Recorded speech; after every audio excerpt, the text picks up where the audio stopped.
강철, 열의, 그리고 인선. 이 셋의 감정이 마침내 맞물리기 시작한 구화. 누군가는 질투하고 누군가는 고백하며 또 누군가는 흔들립니다. 그리고 궁궐 안에서는 또 다른 피바람이 불기 시작합니다. 사극 판타지 드라마 귀궁구화. 지금부터 함께 다시 짚어보겠습니다. 시간은 거슬러 13년 전. 풍사는 연매질을 하다 김봉인에게 붙잡혀 끌려옵니다. 연매질이란 아이를 굶겨 죽여 귀신으로 만들어 점을 치며 돈을 버는 사악한 주술법. 이 장면은 단순한 과거 회상이 아니라 이 드라마 세계관에서 귀신과 권력, 그리고 복수의 사슬이 어디서부터 시작되었는지를 보여주는 중요한 복선이기도 하죠. 풍사는 이정의 몸에서 팔척귀의 기운을 보았고 그대로 두면 왕가 전체가 몰살될 거라고 경고합니다. 그러자 김봉인은 오히려 되묻습니다. 그 귀신을 내가 부릴 수는 있겠느냐? 이 대사는 김봉인의 정체를 암시하는 결정적인 순간이었습니다. 그는 단순한 왕실 어르신이 아니라 귀신을 권력의 수단으로 보려는 위험한 존재였던 것입니다. 그리고 밝혀지는 충격적인 진실. 열의의 할머니 넙덕은 선왕에게 깃든 팔척귀를 잠시 떼어내는데 성공했지만 결국 그 탓에 죽고 맙니다. 선왕은 다시 팔척귀에 사로잡혀 미쳐버린 채 승하게 되었죠. 풍사는 사실상 열의의 할머니를 죽게 만든 장본인이었고 김봉인은 이를 권력 유지를 위해 은폐한 채 오늘까지 살아왔던 겁니다. 이 사실을 알게 된 순간 시청자 입장에선 정말 경악을 금치 못했을 겁니다. 여러분은 어떠셨나요? 이 모든 걸 알게 된 열의는 혼란에 빠집니다.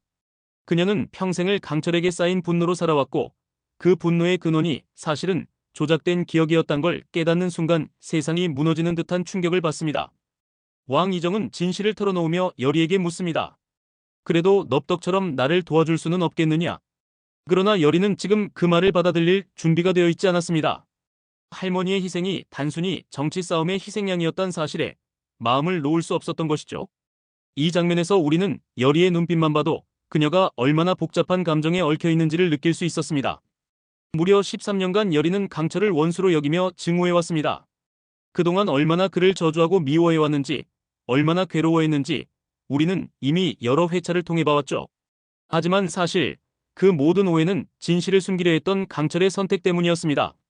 강철은 열의가 너무 어릴 때부터 진실을 알게 되면 무모하게 팔척귀를 상대하려 할 것이고 그렇게 되면 열의 역시 희생될 수밖에 없다고 판단해 모든 걸 묵묵히 감내해왔던 겁니다. 그는 말합니다. 너는 고작 13살이었다. 제 몸 하나 건사하기 힘든 나이였지.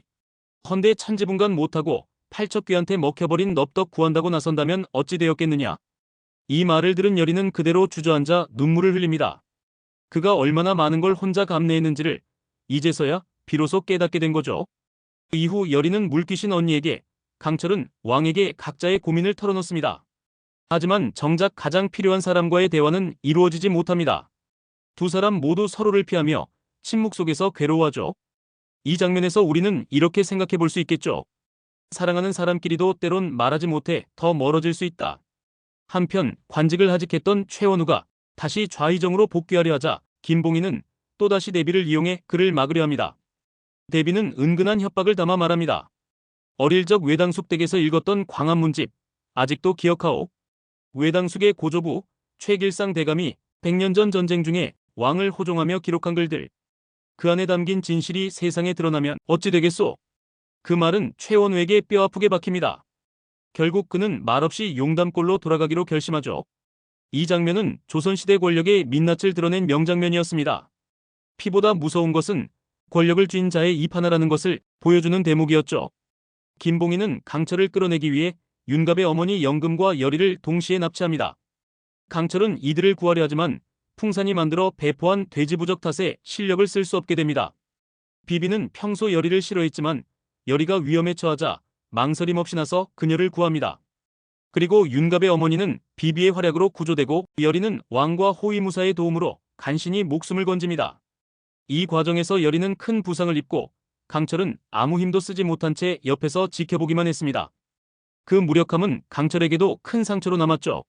한편 최인선은 떠나기 전 윤갑을 보기 위해 다과를 들고 찾아옵니다. 열의는 다듬이질을 하며 멀리서 그 장면을 지켜보다가 무의식적으로 질투심을 드러냅니다. 강철을 향한 감정은 이미 시작되었고 그것이 스스로도 제어되지 않는 상황이 되어버린 거죠. 강철은 인선에게 단호하게 말합니다. 내가 원하는 걸 해줄 마음도 없고 난 그런 사내도 아니야. 그리고 열이에게 이래라 저래라 할 요량이라면 내 앞에 다시는 나타나지 마. 이 장면은 사극 로맨스에서 보기 드문 단호하고 직설적인 감정 표현으로 시청자들의 심장을 쿵 내려앉게 했죠. 부상당한 열이를 치료하려는 강철에게 열이는 드디어 말문을 엽니다. 할머니는 아직도 팔척귀에게 고생하고 계시겠지. 그런데 내 마음속 깊은 곳에서는 그 모든 게 내 잘못이 아니라는 사실이 먼저 떠올랐어. 그게 너무 다행이라는 생각이 들어서 미치겠어. 그리고 덧붙이죠. 너한테 끌리는 게 이제는 죄스럽지 않아서 다행이야. 이 고백은 단순한 사랑의 표현이 아니라 지난 13년간의 분노와 오해, 슬픔을 모두 정리하고 비워낸 결과물이었습니다. 강철과 열이는 조용히 입을 맞추며 서로의 마음을 확인합니다. 오늘 귀궁구화는 단순한 반전이나 액션을 넘어 인물들의 내면과 감정이 가장 깊이 드러났던 회차였습니다. 열이의 흔들림, 강철의 후회, 왕의 고백, 김봉인의 야유까지 모든 것이 얽히고 충돌하면서 다음 회차에 대한 기대감을 한껏 높여주었죠. 그리고 이제 우리는 압니다. 다음 화에선 팔척귀를 소멸시키기 위해 강철이 희생될지도 모른다는 것. 열이는 어떤 선택을 할까요? 댓글로 여러분의 생각도 들려주세요. 구독과 좋아요는 영상 제작에 큰 힘이 됩니다. 감사합니다.